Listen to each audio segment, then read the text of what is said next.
हैरान होंगे कि जो विपक्ष सवाल खड़ा कर रहा था, और मुझे लग रहा है कि मीडिया के रूबरू में 15 दिन बाद होगा,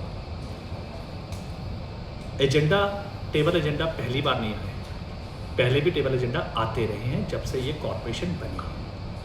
आप हैरान होंगे कि सवाल उठाने वाले वो हैं जो खुद जिन्होंने ये एजेंडा पास करवाए थे। और मैंने हाउस में बोला भी कि आप ही लोग थे जिन्होंने ये एजेंडा पास करवाए, और आप ही लोग थे जब नींद उठी तो बाहर जाके आपने बोला।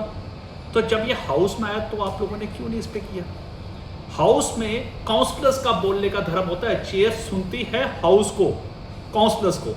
और इन 15 दिनों में मैं एक बात चुपचाप देखते रहा कि कब ये बात आएगी कि जब वो सारे पार्षदों ने जिन्होंने पास करवाया था उनसे एक भी सवाल नहीं किया गया। और मैंने आज बोला आपके सामने, आज सब चंडीगढ़ वासी थे, मुझे पता कि सब सुनेंगे, और आज मैंने उनको खुल के बोला कि जो लोग इसकी हाय तौबा कर रहे हैं उन्होंने पास कैसे कर दिया था। मेरा प्रश्न उनसे था उनका कि आप लोगों ने क्यों पास किया, तब उनके पास कोई जवाब नहीं था। चलिए, बात गई, मैंने फिर भी उनके लिए रखा कि हम चंडीगढ़ के हित में बात करेंगे, सुशासन और ट्रांसपेरेंसी।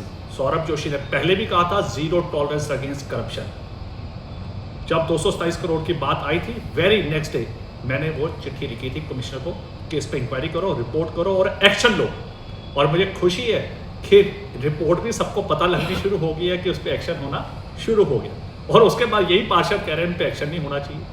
तो मैं जो गलत काम करेगा वो टंगेगा, क्योंकि जवाबदेही मेरी जो है और मेरी सरकार की वो है चंडीगढ़ वासियों के प्रति, उसमें कोई कॉम्प्रोमाइज नहीं। जोशी साहब, जैसे आप कह रहे हैं कि 15 दिन बाद आप मीडिया से मुखातिब हो रहे हैं, इस पूरे मामले को भी 15 दिन हो गए हैं, तो जो फैक्ट फाइंडिंग कमेटी की बात थी, किसके कहने पर ये एजेंडा है, अभी तक साफ नहीं हो पाया है, और कोई ना कोई कॉन्स्पिरेसी आपको लग रही है कि आपके सर पर रखकर ये तलवार चलाई जा रही थी? कॉन्स्पिरेसी, टेबल एजेंडा आते हैं, बट टेबल एजेंडा में सब्जेक्ट मैटर डिटेल, जो सिर्फ एक टेबल एजेंडा में ऑब्जेक्शन हुआ था कि उसके सब्जेक्ट में एस्टिमेटेड प्राइस नहीं लिखी गई, एस्टिमेटेड कॉस्ट नहीं लिखा गया, उसको लास्ट पैरा में लिखा गया। अब जब भी हमारे पास आता है तो हम सब्जेक्ट मैटर को देखते हैं, और ये किस व्यक्ति ने गलत काम किया, कौन सा ऑफिशियल है, उस पर कार्रवाई होगी।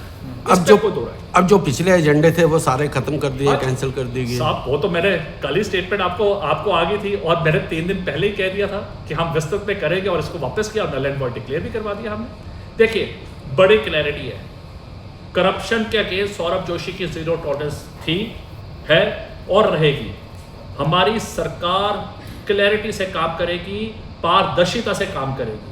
अगर किसी में भी कोई उंगली उठेगा, कोई भी एजेंडा होगा, हम उसको फेंकेंगे, और किसने कोई गलत बनाया होगा उस पर हम कार्रवाई। पर विपक्ष लगातार ये क्यों कह रहा है कि मेयर साहब के उस पर साइन है, मेयर साहब भी लेके आए हैं, उनके नोटिस में था, और उन्होंने पूरे हाउस को गुमराह किया? हाँ, बताओ, हाउस को गुमराह किया जाता है? हाउस को पढ़ना किसको चाहिए? आज वही विपक्ष एक मेरे सवाल पे बोल पड़े थे, तो मुझे आपके सामने ही बोलना पड़ा कि भैया ये सवाल 2 साल पुराने देख तो लो। ऐसा है, मैं बोलना नहीं चाहता हूँ क्योंकि पार्षद भाई हैं, पढ़ना चाहिए, एजेंडाज में डिस्कशन पढ़ के होता है। अब मैं जब पार्षद था तो आपको ध्यान होगा, मैं एक एक पॉइंट पे बोलता था, डेलिब्रेट करता था, लेकिन आज मैं मेयर हूँ, मैं नीचे बोल नहीं सकता। तो बोलने का, सवाल खड़ा करने का पार्षद का मन होता है, और जब कोई पार्षद कोई बोलेगा उसको कार्रवाई करवाना मेयर का काम है।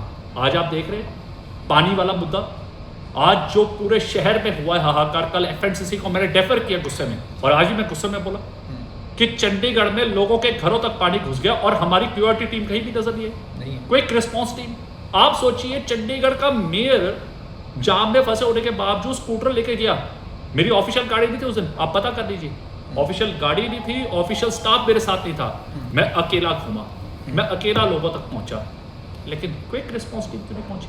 मैंने हाउस में सब लोगों के बीच में प्रश्न, मैं बार बार कह रहा हूं कि चंडीगढ़ की जनता की सेवा में अगर कोई भी अधिकारी या पदाधिकारी कॉम्प्रोमाइज करेगा, सौरभ जोशी उसका अगेंस्ट एक्शन। मेरे साहब, आपने लास्ट मीटिंग में भी बोला था, जिस तरह से ये जल भराव हो रहा है, जो पिछली बार की जो बारिश आई है 40 मिनट में, इसमें पूरा शहर डूबा है, यहाँ तक कि वीआईपी सेक्टर तक डूब गए, उनकी सोशल मीडिया पे वीडियोस काफ़ी वायरल हो रही है। इसके लिए करना क्या चाहिए? एमसी क्या प्लानिंग कर रहा है? कोई हेल्पलाइन नंबर क्यों नहीं है अगर लोग दुविधा में फंसे हैं? जैसे आपने बोला कोई क्रिएट। आप देखिए, टेक्निकल कौन लोग हैं? ना तो मीडिया के लोग हैं, ना तो पार्षद। ये टेक्निकल चीज़ें किसको देखनी चाहिए? टेक्निकल लोगों को। आज आपके सामने मैंने क्या बात बोली कि आप बोलते हैं मतलब कॉर्पोरेशन के अधिकारी बोलते हैं कि एनचो में पानी भर जाता है जिससे वो बैक मारता है। तो मैंने इनसे एक सवाल पूछा कि मुझे एक चिट्ठी दिखा दे कॉर्पोरेशन की तरफ से प्रशासनिक अधिकारियों को इशू हुई हो जिसमें आप लोगों ने लिख के ये कहा हो कि वो बैक मारता है और उस एनचो की डीसिल्टिंग करनी चाहिए। तो कोई जवाब नहीं आया। आज आपने देखा होगा कितना पारदर्शिता से हम सवाल और जवाब कर रहे हैं अधिकारियों से। देखिए, चंडीगढ़ की जनता अगर कष्ट में रहेगी तो हम सुखी नहीं रह सकते। मेरी जवाबदेही मेरी चंडीगढ़ के प्रति है, मेरी जवाबदेही किसी ये जो विपक्षियों के प्रति नहीं है, मेरी चंडीगढ़ के प्रति है। और आज उसी के कारण आपने देखा है कि किस प्रकार सारे मुद्दे हमने कर दिए। लेकिन मैं फिर से कह रहा हूँ, जीरो टॉलरेंस लगी। सर आज एजेंडे कौन से आएंगे सर? लास्ट सवाल, एजेंडे कौन से आने से पहले जो टेंडर लगता है, जिस तरह से सफाई की जाती है हमारे सारी इसकी रोड गलीज की, क्या वो सही ढंग से होती है? आपने सुना ही हाउस में, अब तो मेरे ख्याल से वो ऑनलाइन सब कुछ है। मैंने तो खुल के बोला है कि ये आप कितने वर्षों से करोड़ों का लगाते हैं और काम कुछ भी नहीं करते हैं। भाई साहब, मैं ना घबराता हूँ ना डरता हूँ, जो गलत है वो गलत।